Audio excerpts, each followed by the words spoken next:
All right, so this was a question that was asked about the urine output and replacement volume questions from the NSG or first semester drug calc class.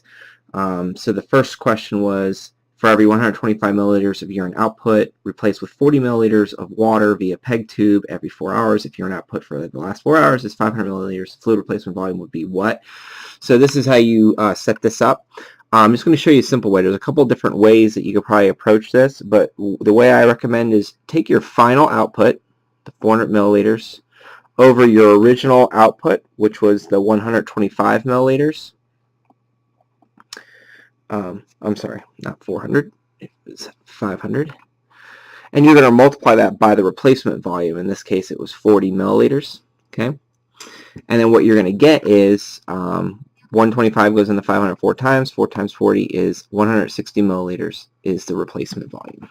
Okay, so let's pull that up so you can see that. 500 milliliters is the original, or is the actual output. The 125 milliliters is the original stated output times the replacement volume.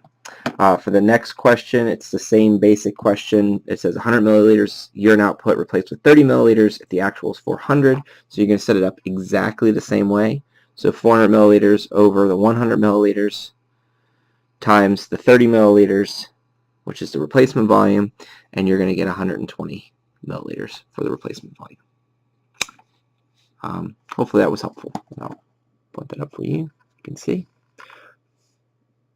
Again, we do the actual out over the initial suggested out times the replacement volume, and that will give you your answer.